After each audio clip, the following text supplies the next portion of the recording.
అందరికీ నమస్కారం. నా పేరు అనిత. సంక్రాంతికి మేము పిండి వంటలైతే చేసుకున్నాం. అందులో నేను మురుకులు, అప్పాల పిండి అయితే నేనే కలిపాను. టేస్ట్ అయితే చాలా బాగా వచ్చిందన్నారు. అందుకే ఈ రెసిపీ కూడా మీకు చూపిద్దామని ఈ వీడియో తీశాను. ఒక్కొక్కరు ఒక్కొక్క విధంగా చేసుకుంటారు. నేనైతే ఈ విధంగా చేసుకుంటాను. ఫస్ట్ పొడి పిండి తీసుకొని దాన్ని జల్లించుకుంటాను. పిండి మేము బయట రెడీమేడ్లో తీసుకోలేదు, బియ్యం పోసి పట్టించామన్నమాట. దాంట్లో ఇంకేం కలపలేదు, ఓన్లీ బియ్యం మాత్రమే. ఆ పిండిని జల్లెడ పట్టుకొని అందులో నేను ఒక పేస్ట్ వేసాను కదా, ఆ పేస్ట్ నేను ఎలా తయారు చేశానంటే పచ్చిమిర్చి, ఎల్లిపాయలు వేసి అయితే ఆ పేస్ట్ తయారు చేశాను. ఇంకా ఆ పేస్ట్ ఆ పిండిలో వేసేసుకొని నేను ఆల్రెడీ గంట ముందే శనగపప్పు మళ్ళీ పెసరపప్పు నానబెట్టి పెట్టుకున్నాను, అవి కూడా వేసుకున్నాను. దాని తర్వాత అందులో కారపొడి, రుచికి సరిపడంత ఉప్పు, కొంచెం పసుపు, అల్లం ఎల్లిగడ్డ, నువ్వులు, మళ్ళీ మెంతి కూర, కొంచెం కొత్తిమీర, మళ్ళీ నేను నెయ్యి అయితే వేసుకున్నాను. అందులో నేను కొంచెం ఉల్లి పొరక కూడా వేసుకున్నాను. ఇవన్నీ వేసేసుకొని బాగా మిక్స్ చేసేసుకోవాలి. తర్వాత కొంచెం వేడి నీళ్ళు పోసుకోవాలన్నమాట. ఎప్పుడైనా మా అమ్మ కలిపేది ఈ మురుకులకు, అప్పాలకు పిండి. నేను ఎప్పుడు కలిపేదాన్ని కాదు. కాకపోతే ఈసారి నేను ఎందుకు కలుపుతున్నా అంటే నాకు కూడా ఫ్యూచర్లో నేను ఒక్కదాన్ని చేసుకున్నా కూడా నాకు తెలియాలి కదా ప్రతిదీ అనే విధంగా నేను కూడా కలుపుతున్నాను. మొత్తం నా చేతులారా చేస్తే మనకు అదొక సాటిస్ఫాక్షన్ ఉంటుంది కదా. అరే ఈసారి నేను చేసుకున్నా కాబట్టి నెక్స్ట్ టైం నేను ఒక్కదాన్నైనా చేసుకోవచ్చు ఎవ్వరు సపోర్ట్ లేకుండా అనేసి. అంతకుముందుకు పెద్దగా ఇంట్రెస్ట్ ఉండేది కాదు. అబ్బా ఇవి చెయ్యాలా అనే ఫీలింగ్ ఉండేది, లేజీ ఫీలింగ్.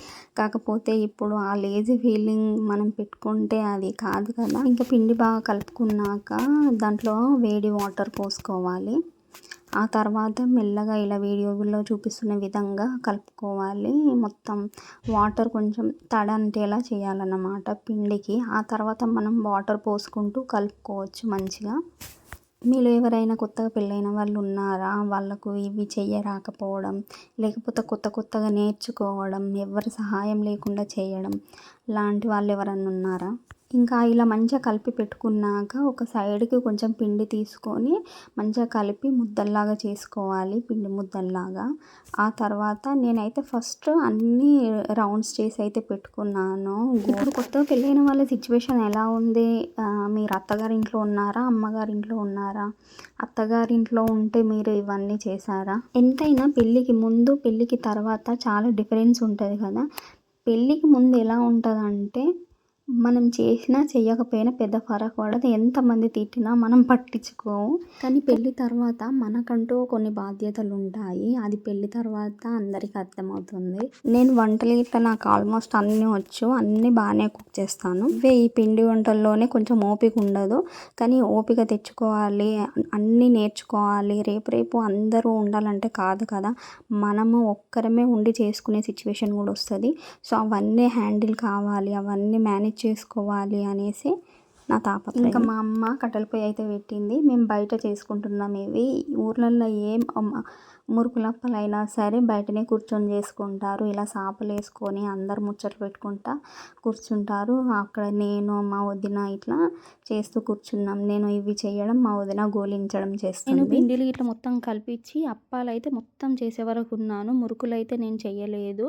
మేము ఎక్కువ ఏం చేసుకోలేదు, తక్కువ క్వాంటిటీనే చేసుకుంటున్నాం. మురుకుల టైంలో మా ఇంటి పక్క అత్తమ్మ వచ్చి హెల్ప్ అయితే చేసింది, కానీ నేనైతే అక్కడ లేకుండే మురుకుల టైంలో అయితే.